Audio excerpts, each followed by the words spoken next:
नमस्कार दोस्तों। जैसे हम बात कर रहे थे अपनी खेती, अपने बीज और देसी बीज क्यों किसान को पैदा करने चाहिए, कैसे बीज जो है वो आत्मनिर्भरता का एक रास्ता है। तो आज हम बात करेंगे खीरे के बीज की। मैंने बगीची में जो लगाए हैं, यूनिवर्सिटी की अन्नदाना की इसमें लगाई हैं। तो कैसे बीज की शुद्धता बरकरार रखनी है, ये आपको पिछले वीडियो आप देख सकते हैं। तो खीरे में आप देख सकते हो कि खीरा हरे रंग का होता है। तो ये जब ऐसे पक जाए, इसके हरे से ये ऐसा बिस्किट कलर का रंग, इसका बीच में से ये धब्बे होते हैं। तो करीबन 20-25 दिन आप खीरा जब हरा हो जाता है, खाने लायक हो जाता है, तो 20-25 दिन या 1 महीना के करीब लगता है इसको पूरा पकने में। तो अच्छे से पक जाए तो इसको तोड़ के आपको पता चल जाएगा कि काफ़ी सख्त हो जाएगा। तोड़ के रख लीजिए और 3-4 दिन रखने के बाद जब ये फिर से पिलपला हो जाए तो इसको काट के आप इसमें से बीज निकाल सकते हैं। तो ये हमने इसमें से ये बीज निकाले हैं। तो बीज निकाल के इसमें से जो इसका गुद्दा इसके साथ में होता है वो पानी जैसा ये बन जाता है। तो इसमें और पानी डाल के जैसे बीज को किसी बर्तन में लेके इसमें और पानी डाल दें।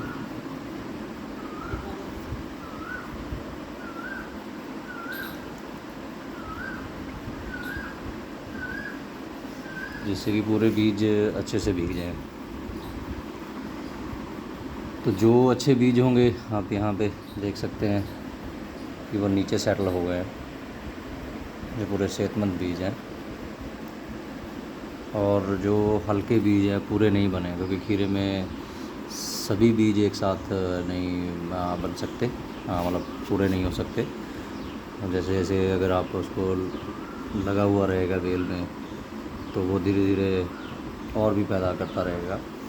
तो कुछ बीज आपके हो सकते हैं। तो इसमें से आप यहाँ से आसानी से गिनती कर सकते हैं कि करीबन 15-16 बीज, 20 मान लीजिए आप, तो वो प्रॉपर बन नहीं पाए हैं, तो वो तैर के ऊपर आ गए। तो आप इसको बार बार हिला के भी ये चेक कर सकते हैं, क्योंकि हो सकता है नीचे काफ़ी बीज हैं वो दब गए हों, ऊपर नहीं आ गए जो ख़राब बीज हैं।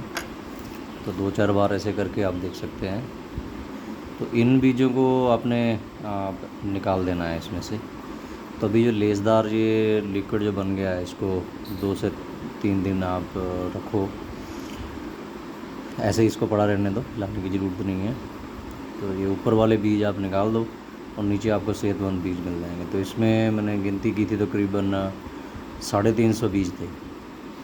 तो उसमें से आप ये मान लो 20 निकाल दो आप, तो 350 बीज जो है वो एक खीरे से मिले हैं। चलो हम मान लें कि किसान प्रॉपर नहीं कर पाए अगर, तो 250 मान लेते हैं कि 250 अच्छे बीज एक खीरे से मिल जाएंगे। 250 बीज अगर एक खीरे से मिलेंगे, 200 मान लेते हैं हम और कंजर्वेटिव हो जाते हैं। तो 1 एकड़ में अगर 2000 बेल लगती है, मैं हम 5000 मान लेते हैं कि 5000 बेल लगती है 1 एकड़ में। एक में से अगर 200 निकलेंगे तो आपको टोटल 25 खीरे जो हैं वो लगाने पड़ेंगे बीज के लिए। हाँ, मतलब 25 खीरे आपको चाहिए। एक बेल में से अगर आप 2 खीरे भी लेते हो तो खीरे तो काफ़ी लग जाते हैं। हम फिर कंजर्वेटिव हो जाते हैं कि 2 खीरे बीज के लिए पकाने हैं आपने, तो आपको टोटल 25 बेल चाहिए। 3 लगाने हैं तो 17 चाहिए। तो 25 के हिसाब से चले, अगर 5000 1 एकड़ में लगते हैं तो उसका जो 25 है वो ½ % बनता है। तो 5000 के हिसाब से आपने ½ % उसका मान लीजिए। तो 1 एकड़ में 8 कनाल 20 मरले, तो 160 मरले हो गए।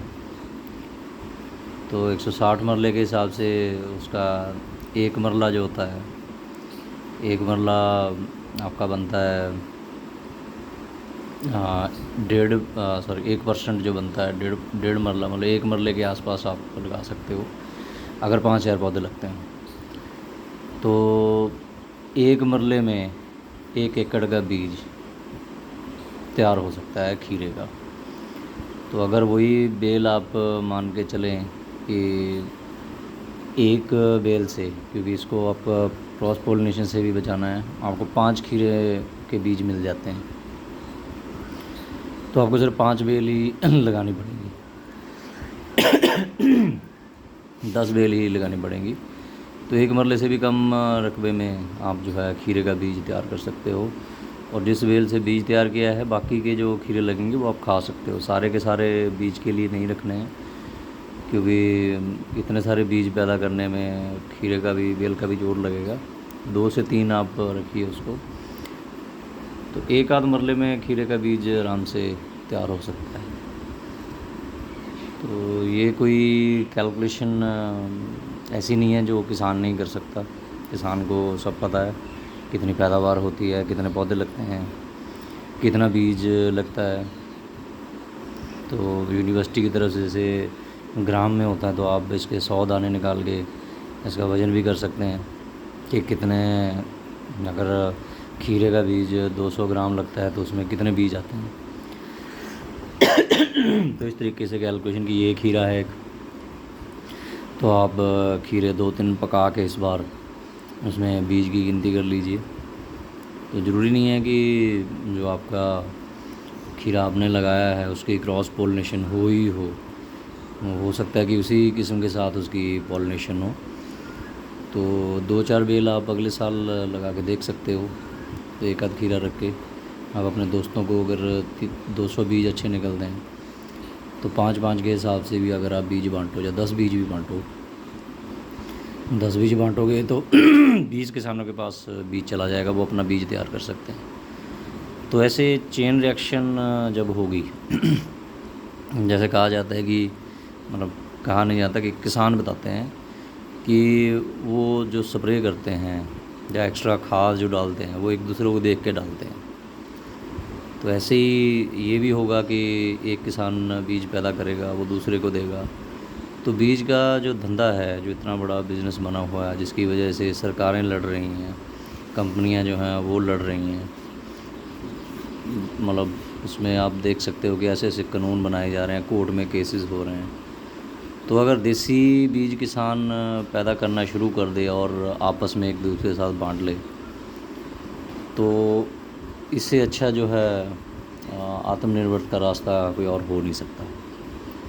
तो आप देख सकते हैं कि खीरे का अगर 350 बीज इसमें से निकल चुके हैं। हम तो 200 के हिसाब से कैलकुलेशन, मेरे हिसाब से तो 5-10 बेल भी अगर किसी ने लगा ली तो वो 1 एकड़ का बीज उसका आसानी से पैदा हो जाएगा।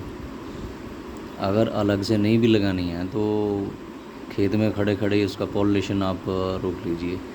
पूरे खेत में 1 एकड़ में खीरा लगाया है, अगर देसी बीज से लगा रहे हो, यूनिवर्सिटी की सिफारिश वाला है, अन्नदाना बेंगलोर का है या कहीं का भी है, तो आप वो लगाएंगे खेत में। आपने देख लिया कि आपको 10, 20, 50 खीरे आपने पूरे खेत में पकाने हैं, तो वो कितने खीरे आपके चाहिए, उसमें कितना बीज उसमें मिल जाएगा, उसकी आप कैलकुलेशन कर सकते हो। तो ये साधारण से तरीके हैं जिससे कि आप अपने बीज पैदा करके आत्मनिर्भर हो सकते हो। तो कॉरपोरेट से लड़ने का तरीका सिर्फ झंडे में डंडा गाड़ के आंदोलन करने, धरने लगाने, बॉर्डर पे मोर्चे लगाने, रेल रोकना, ये नहीं होता। रैलियां रोकना ये एक लौता तरीका नहीं है। तो जैसे एक कहावत है कि चोर नहीं, चोर की माँ को पकड़ो, तो सारी कहानी जो है वो बीज से शुरू होती है। चोर की माँ यही है, चोर की माँ है जो ये हमारी कंपनियों का, यूनिवर्सिटी को विज्ञान है, जो हमें डॉक्टर नॉर्मन बोरलॉग के जो हरी क्रांति है वहाँ से जो शुरू हुआ था, ये सबसे बड़ा, ये चोर की माँ है। तो वो विज्ञान, वो कला जो हमसे इस चोर ने 60 साल पहले छीन ली थी, उस कला को हमें दोबारा से सीखना पड़ेगा। तो इसी तरीके से जैसे अभी हम यहाँ फ्रूट खाने वाले हैं। तो ये देखिए, ये खरबूजा है, ये शायद मधु किस्म का है। तो इसमें से देखो कितने बीज ये पके हुए हैं। तो हम ये सारे बीज रख लेंगे। आप गिनती करके देख लीजिए, इसमें भी शायद 400-500 बीज निकल जाएँ। तो हम ये भी बीज रखेंगे। तो अगली बार खरबूजे भी अपने लगाएंगे। चलो, जगह कम होती है इसलिए हम नहीं लगाते।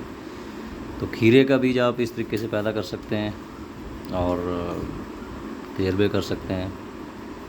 जो बीज एक साल पैदा किया है, अगले साल भी उसको सिर्फ खाने के लिए, बीज पैदा करने के लिए लगाए। जो कमर्शियल आपको कॉन्फिडेंस नहीं है, वो आप कोई भी बीज लगाते जाइए। तो 2-3 साल में जब आपका कॉन्फिडेंस, 2 साल, 3 साल, 4 साल, 5 साल में जैसे ही आपका कॉन्फिडेंस बनता है, तो आप भी जो है, हाँ, देसी बीजों की तरफ ज़रूर आ जाएंगे।